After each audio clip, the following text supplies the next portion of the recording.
जो मेन गुफ्तगू है आज इस्लामोफोबिया की, इसकी बुनियाद कब से हुई? अगर हम इस पे एनालाइज करें, इस पे गौर करें कि ये हुआ कैसे, तो आपको सीधा सा जवाब मिल जाएगा। आप मेरी तकरीर ना सुने चलेगा, आप हमारे अहले सुन्नत के उलमा की तकरीर ना सुने, लेकिन आप कम से कम गूगल में भी सर्च कर ले, आपको पता चल जाएगा। इसकी बुनियाद ये वहाबियत है। जब से ये वहाबियत शुरू हुई है तब से ये इस्लामोफोबिया शुरू हुआ है। क्यों? इब्ने अब्दुल वहाब नजदी ने इस्लाम के कवानीन, इस्लामी अकायद के खिलाफ अपना नजरिया पेश किया। और उसने क्यों पेश किया? 400 साल पहले इब्ने तैमिया था, और इब्ने तैमिया ने अपने दौर में ऐसी ऐसी बातों का ईजाद किया जो कुरान और हदीस के खिलाफ इंप्रेशन लोगों को दे रही थी और लोगों को गुमराह करने वाली बातें वो थी। उस दौर में जिन इमाम तकीउद्दीन सुबकी रदी अल्लाह अन्हु, इन लोगों ने इब्ने तैमिया का रद्द किया। उस दौर के कंटेम्पररी स्कॉलर्स ने भी जब रद्द किया तो इब्ने तैमिया को जेल में भेजा गया और उसकी किताबें बैन की गई। अब चूंकि उसमें ऐसी बातें थी जो कुरान और हदीस के खिलाफ थी, तो जाहिर है एक कलमा पढ़ने वाला कुरान और हदीस के खिलाफ लोगों के सामने बातें पेश करेगा तो गैर मुस्लिम उसको अपना कर इस्तेमाल तो करेगा ही। तो उस दौर के उलमा ने इसकी किताबों को भी बैन कर दिया, उसको भी कैद में रख दिया। 400 साल के बाद क्या हुआ?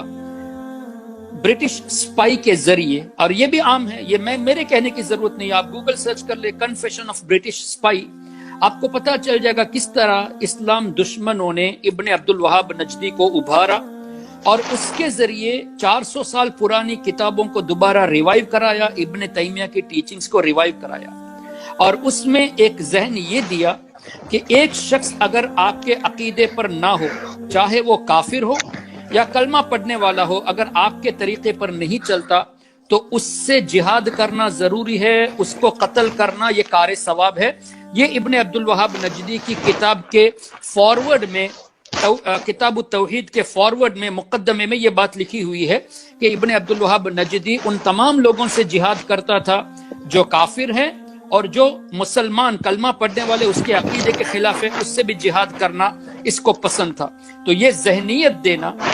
फिर मजीद अफगानिस्तान की बात आई कि एक बुद्धिस्ट स्टैचू को जो है ना तोड़ा गया। ये किसने तोड़ा? आप देख लीजिए, आईसिस वालों ने तोड़ा। आईसिस वाले कौन है? ये वहाबी फॉलोवर्स है। तो इस्लामोफोबिया की वजह ही वहाबियत है। इन लोगों की वजह से इस्लाम को नुकसान पहुंचा है।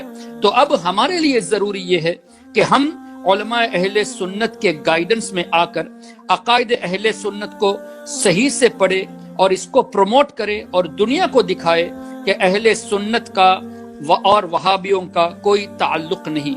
इसकी एक जिंदा मिसाल मैं आपको आज के दौर में बता दूं।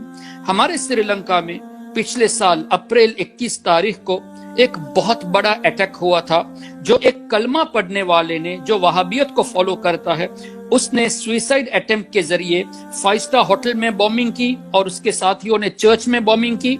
इसी तरह आम जगहों पर भी बॉम्बिंग की थी।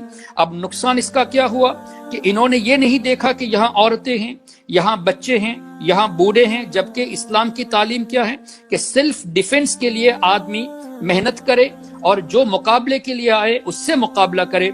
लेकिन उसी जिहाद के वक्त जो अगर लेजिटिमेट हो तो भी उस वक्त अगर कोई सरेंडर हो तो कुरान करीम की रोशनी में उसको प्रोटेक्शन दी जाएगी। फिर अगर जिहाद के दौरान औरतें हों, बच्चे हों, बूढ़े हों, उनको मारने का हमें हुक्म नहीं दिया। लेकिन इन वहाबियों की टीचिंग्स क्या है?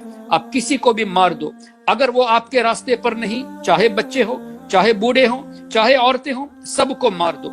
इस तरह की बातें करने की वजह से मुसलमानों के बारे में एक गलत इंप्रेशन इन दुश्मनाने इस्लाम को पहुंचा। तो अब वक्त की जरूरत यह है कि हम अहले सुन्नत, ये पीस प्रोमोटर्स है, इसको दिखाया जाए, और जो वहाबियत को फॉलो करने वाले हैं ये पीस ब्रेकर्स है, इसको हाईलाइट किया जाए। अब इसकी एक और आसान मिसाल ये है कि सैयदना ख्वाजा गरीब नवाज रदी अल्लाह तबारक व तआला अन्हु, उनकी बारगाह में न सिर्फ मुसलमान जाते हैं बल्कि हिंदू भी जाते हैं, क्रिश्चियंस भी जाते हैं, सिख भी जाते हैं। क्यों? वो सब ये मानते हैं कि गरीब नवाज ने पीस प्रमोट किया है, एक्सट्रीमिज्म को प्रमोट नहीं किया।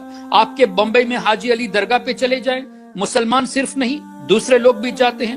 حضرت شاہ الحمید ناگوری جو ساؤتھ انڈیا میں ناگور شریف میں ہیں، ان کی بارگاہ میں چلے جائیں. صرف مسلمان نہیں، غیر بھی جاتے ہیں. کیوں؟ یہ سب تسلیم کرتے ہیں کہ اسلام پیس پروموٹنگ مذہب ہے اور یہ اولیاء کرام نے پیس کے ذریعے اسلام کو پھیلایا. لیکن انفارچونیٹلی جب سے یہ وہابزم شروع ہوئی، یہ ایکسٹریمزم ویوز شروع ہوا، اس کے ذریعے اسلام کے خلاف یہ باتیں ہمارے سامنے آنے لگی، اور اس کی وجہ بھی دشمنان اسلام ہے جنہوں نے وہابیت کو ابھارا. اس لیے اب ہمیں دنیا کے سامنے یہ حقیقت پیش کرنی ہے اور لوگوں کو آگاہ کرنا ہے کہ اہل سنت و جماعت جو ہیں وہ پیس پروموٹرز ہیں، اس لیے کہ السلام علیکم جو پہلا لفظ ایک مسلمان سے ملاقات کے وقت کہا جاتا ہے، اس کا مطلب ہی یہی ہے کہ تم پر سلامتی ہو.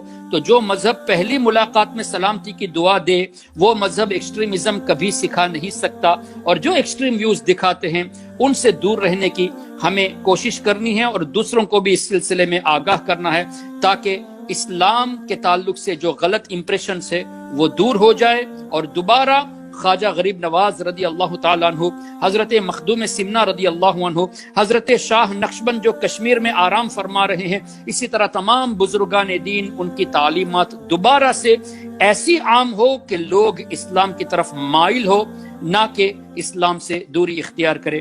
اللہ تعالی ہم سب کے ایمان و عقیدے کی حفاظت فرمائے، ہم سب کو بزرگان دین کے راستے پر چلنے کی توفیق عطا فرمائے. سبحانک اللہ